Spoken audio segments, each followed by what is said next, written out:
Welcome to the WAIR Chats podcast, a series where we dive into conversations surrounding all facets of e-commerce and the people working to make it a more sustainable and productive industry for all. My name is Greg Moore. I'm the founder and CEO of WAIR and your host for today's podcast.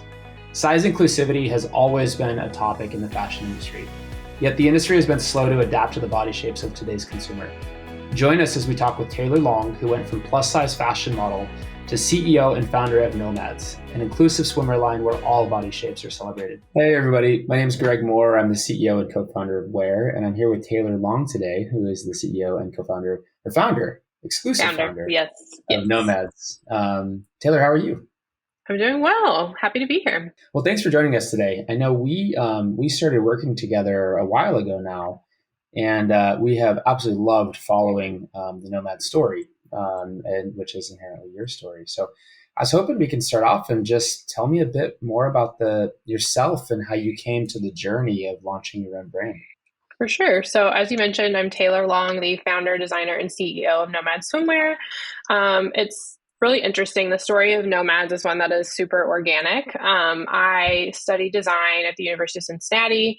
During my time there, I started plus size modeling and was able to see through my modeling work how, frankly, abysmal the plus size swimwear market is. I've worked for clients like Target, Soma, Kohl's, to name a few. And it was just being on set and being specifically put into swimwear. That was stuff that I myself could not imagine going to a store and buying. Really kind of propelled me to research that a bit more and really see what the rest of the market was looking like. Were there really any cool brands that were, creating not just plus size swimwear, but size inclusive swimwear overall? That was something that I would like, and I really didn't see anything. So I, for my senior capstone collection, did Nomads. That essentially was my entire project and collection.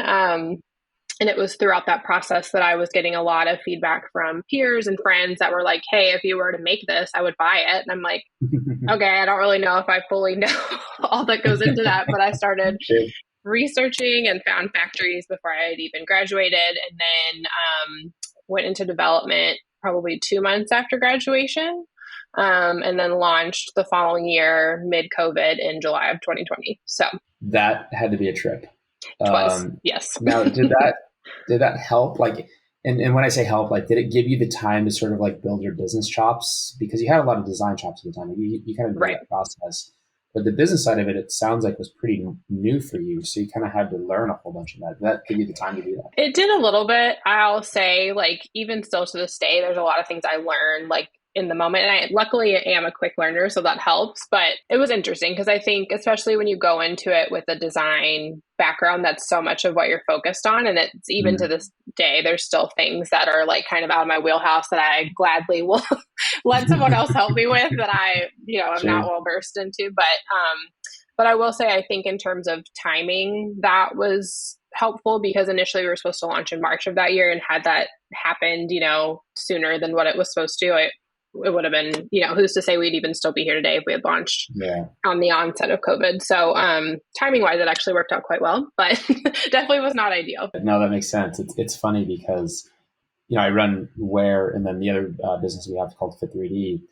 And during the COVID time, I mean, it just slammed Fit3D, right? I mean, everything was just closed.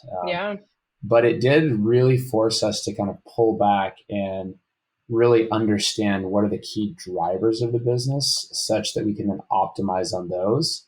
And then, as we started like getting wind that COVID was finally easing a little bit, or at least our our protection from COVID, we started then be able to lean into those optimized practices. And it's been great since then, which is really cool. It was sort of a forcing function in a sense. Very cool. And then, so starting an e-com business is like, you had the design side of things.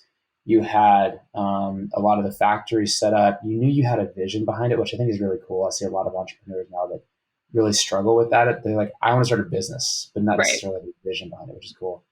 What were some of the things when you were getting off the ground, driving the D2C e-commerce side that kind of threw you for a loop, or maybe some things you didn't expect in that sense? I'm very observant, almost to a fault. So in creating Nomads and the site specifically, like I was doing a lot of just research on my own just to see. And I think it's not unique, but just seeing what other brands do, what I thought they did well, what I, maybe didn't understand why they chose to do it a certain way.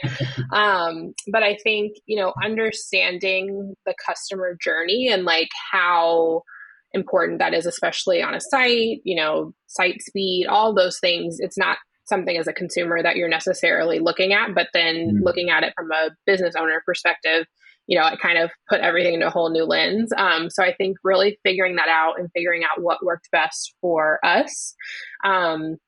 And some of those things that, I kind of stumbled upon that I was glad that I integrated in early on was the ability for our customer to see our suits on 4 different sizes, because I think a lot of businesses, especially ones that maybe they're size inclusive, but maybe they don't tout that, or that's not something they're really known for, will really primarily only show their stuff sometimes only on straight size models. Sometimes maybe it is one plus size model, but there's so many things in between that. There's mid-size, there's, on the larger end of plus that you don't often see. So that was something that I'm really glad that I integrated early on, because I think it allowed more customers to be able to see themselves represented.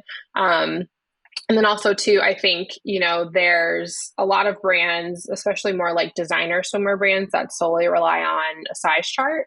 Mm-hmm. And it's so interesting as someone who like has a tape measure on hand, like it's nothing for me to pull it out and go like measure myself, but the average consumer doesn't.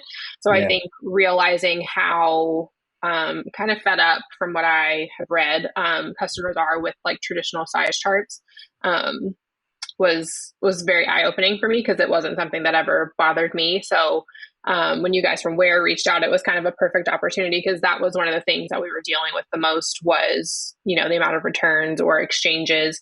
And so trying to cut down on that was, WAIR essentially helped so much in doing so. Awesome. Well, thanks for the beach ball setup right there. That was great. Yeah. No, but leaning into the sizing a little bit, I mean, we work with a lot of brands, and size inclusivity is a really big thing. And what we've seen actually, and this is kind of sad, is a lot of the larger brands that are out there will use jump sizing, right? Mm-hmm. So they'll have like small, medium, large. They'll have a consistent grade step, which is like they all grow by like an inch or inch and a half or 2 inches, right? And then all of a sudden you get to the inclusive sizes, the plus sizes, and they'll kind of like skip a size in between there every once in a while.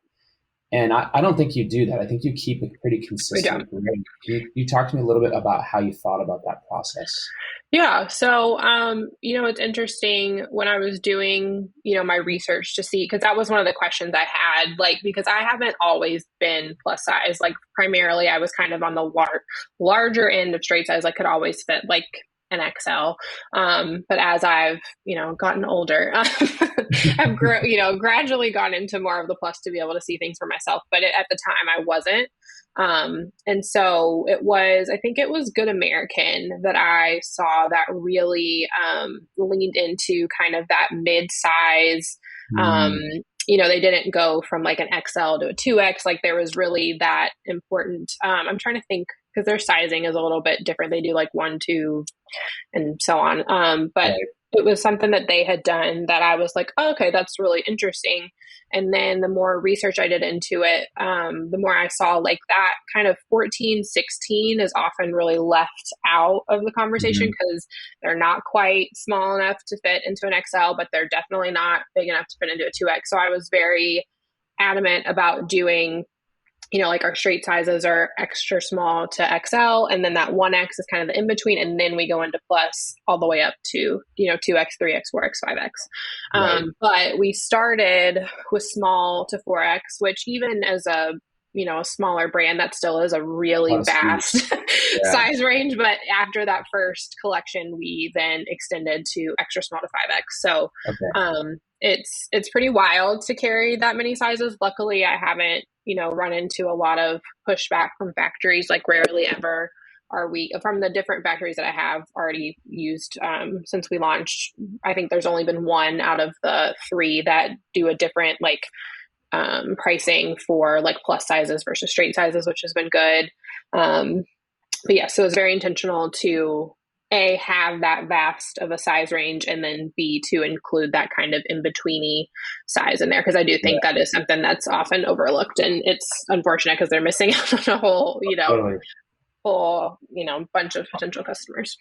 Yeah, I mean, you said it so perfectly, but you sort of optimize to reduce the SKU count, but at the same time, you end up reducing customer loyalty because your fit's not as good for a vast majority of people that fit into that sort of bridge. And so, yeah, I love the fact that you leaned into that. And instead of going kind of like with the same trend that everybody else goes through, it's like, no, like these people deserve to be served. Right. And I'm going to create a product that's going to serve them.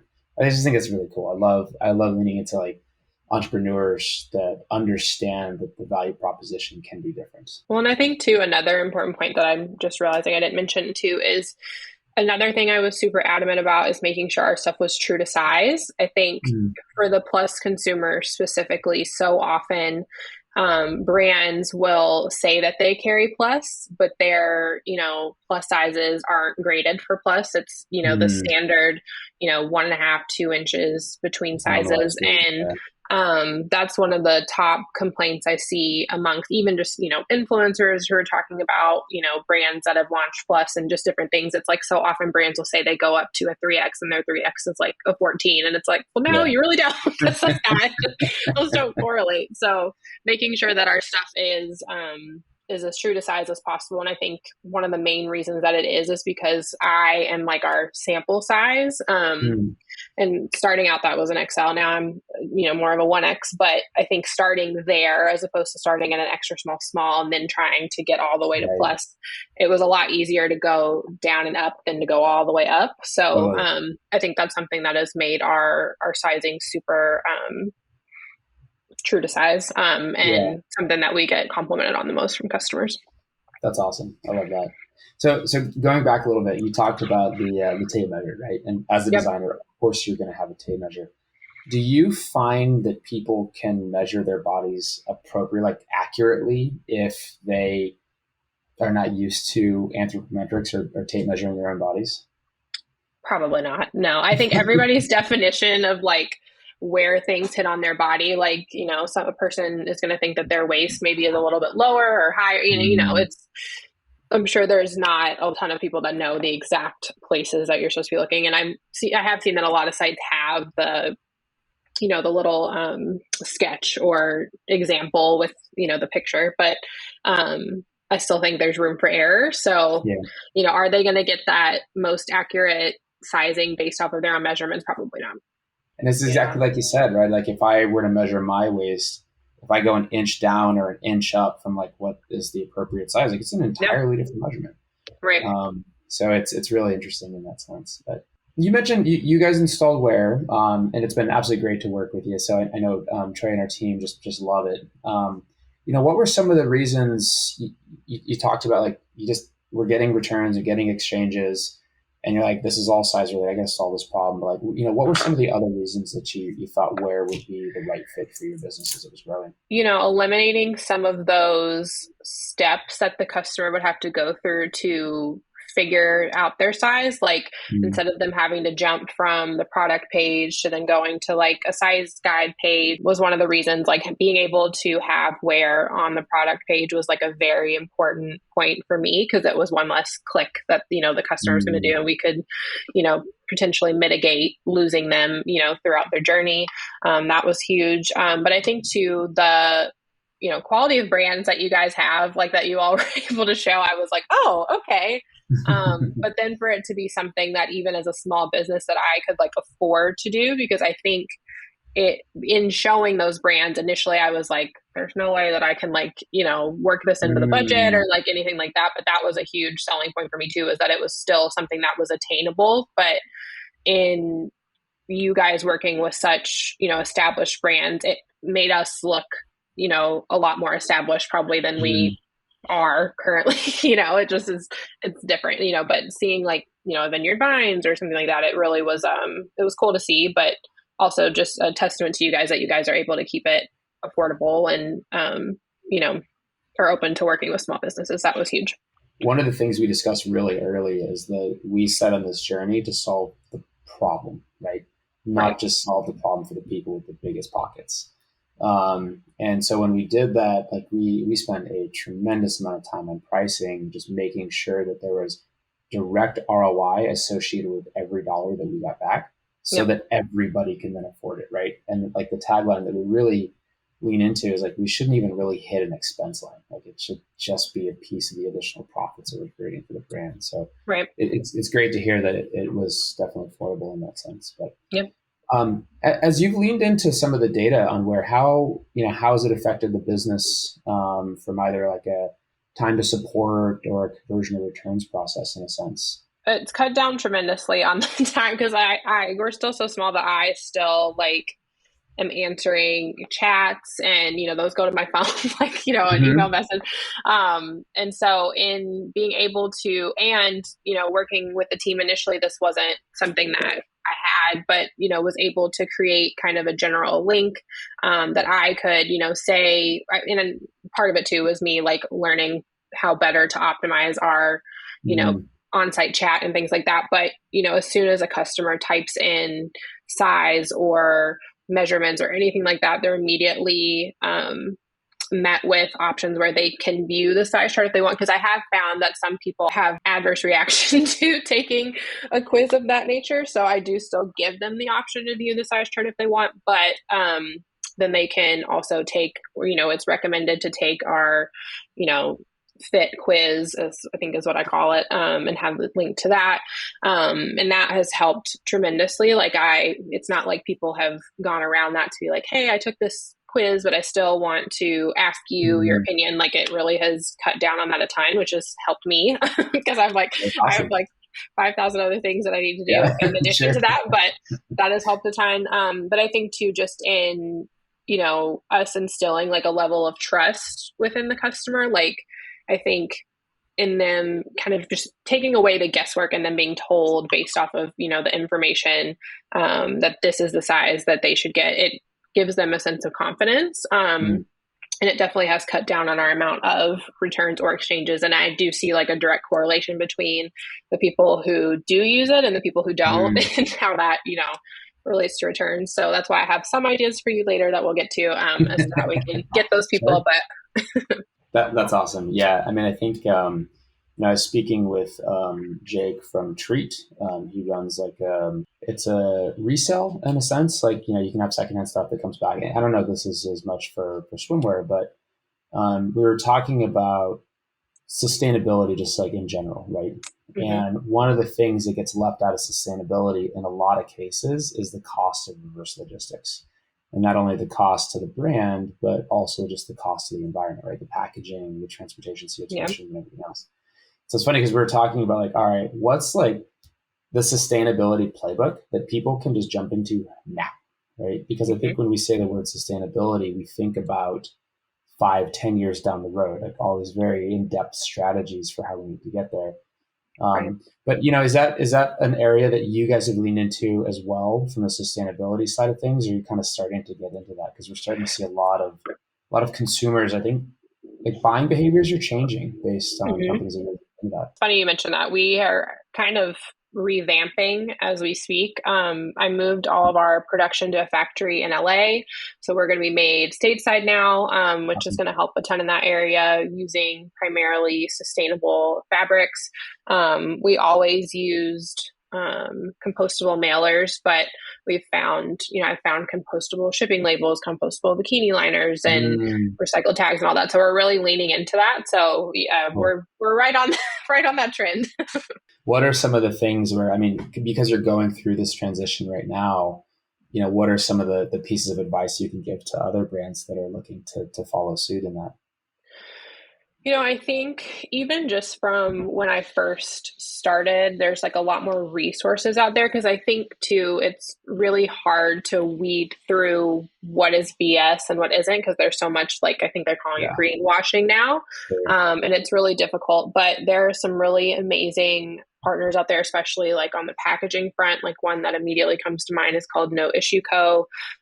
They have seriously extended their product range from when I first started and have like outside of mailers, they do tags now. There's like food specific Mm. packaging. They do compostable like garment bags and stuff like that. So there's really amazing partners like them who also have a great blog that I like to read that has a lot of good sustainability tips. But I think it's really just the research, and it really does take a lot of time to pick through things and make sure that it aligns and makes sense for your business, because it still can be kind of costly. But if it's something that you're kind of working in and leaning into from a marketing perspective, I think it's important to make sure that you're doing basically what you're saying you're doing. Because I think there probably are a lot of companies that are like, oh, we do this and we plant a tree and we whatever, and it's like nowadays it's like I mean never, but it's customers are smart and they're able to read through the BS. So things that I hear is, one, do your research, right? And then two, watch out for, I'll call it fraudsters, right? Like people that kind of sell you a bill of goods that are not really kind of looking after it. And I wonder, and goes along probably with the whole tooling experience in that sense, but when you're trying to solve a problem on the site, are you leaning into like Google searches or networks that you've built or communities? Like, how do you generally go about saying like, I got this problem and it's like eating at me and I need to solve it? Like, what do I do with that? I think it's a bit of both. I am definitely a huge fan of just Google in general, Google searches. I generally plug everything into Google if I have a question. But if there are things that I'm having a hard time like deciding between, or maybe it's like an app to install or something like that, I'll definitely tap into my network to say like, hey, has anybody tried this? Does anybody have any tips on how to do X, Y, and Z? It's definitely a good bit of both, and both are generally helpful. No, that's cool. I think that's one of the things that we're starting to see is that those networks, kind of two things. Like one, like you go look at other sites for what they're using, and if you respect that site and respect their business, when you're like, I'm gonna rip that stack, right? Right. And then the other side is you pick up the phone and like, hey, how do you like this? Yeah. So I think those are definitely some big things. All right. So at the end of it, I guess one more question that I had about the business, but what are the things now that you're kind of in this process where the business is founded, it's running, it's moving, like it's getting to be that well-oiled machine. Like, what are the things that are keeping you up at night? Like the next set of problems that you really need to tackle?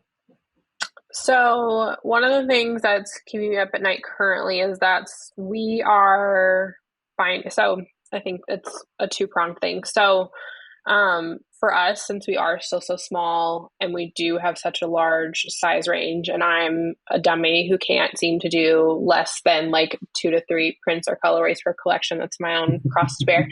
Makes my life more difficult. But a majority of our budgets for pretty much everything goes towards production and all of that, and shooting the product that's not cheap, all of those kinds of things. So it leaves very little room for, say, like a marketing budget and things like that. We rely primarily on word of mouth. But with that being said, we are in this revamp that we're doing in transition. We're also going to become more omni-channel as opposed to strictly D2C. So we are delving more into wholesale, which is its own beast and animal, but we will be launching with Anthropologie in the spring, which I'm super excited about. Very cool. But acquiring other wholesale customers that can, really help us grow the brand, get us in front of more customers, since we aren't doing a ton of marketing, is something that is just making me rattle my brain. But not a bad problem to have, but definitely one that is keeping me on my toes. Makes sense. Are you starting to grow the team, or are you still trying to stay pretty lean for a little bit? Staying lean for a little bit. I definitely would like to bring on more help in the marketing department here soon, but for the now, it's working as best as it can. But definitely want to add on a team member or two in the next year or so. Great. Oh, that's so cool. I remember when we started, both for 3D and WAIR, it was, you have like 15 different hats as an entrepreneur, right? Right. And then all of a sudden you hire somebody, you take one hat off and you give it to them, and you have all of this control and everything else that goes along with that. And you're like, you have to just remind yourself, like, I hired this person to do a better job than I can do. And they're going to focus on full time. Like, I need to like wash my hands a little bit and let's see how they do it. But it's a amazing stage as a company, and it's also like a really scary stage as a company. But For sure. it's required. So very cool. Well, Taylor, look, this is awesome. Thank you so much for joining us today. And like I said at the very beginning, I personally just love the journey of that you've been on. We're very proud to be a part of it. And anytime there's entrepreneurs out there, it's tough. So just hats off, and I think that's really cool. And as we ended, I'd love to hear if you have any, because I'm sure your time is very limited. But what are your favorite off-work activities? Like, what are the things that you do outside of the office in that sense? I love to decompress and shut my brain off by watching true crime documentaries. That is my favorite pastime. I don't know why it is. And it's funny. I don't know if you've seen that meme going around, but it's like the person who's like wide awake and like scared. And it's like me watching, gory thriller movies, and then it's like a person like sleeping soundly, and it's me watching true crime documentaries. And that's so me. I can't watch scary movies for anything, but I can watch a true crime documentary like it's nothing. I don't understand. It doesn't make any sense, but I love that's that. what I like to do. You're gonna just go like right into the like, how do I solve the mystery type thing? Is it literally enigma puzzle? Yes, it is for sure. That's awesome. I love that. Well, Taylor, thank you so much for your time. Really appreciate you being here. And we're really excited to work with you. So thank you for giving us the opportunity. Me too. And thank you so much for having me.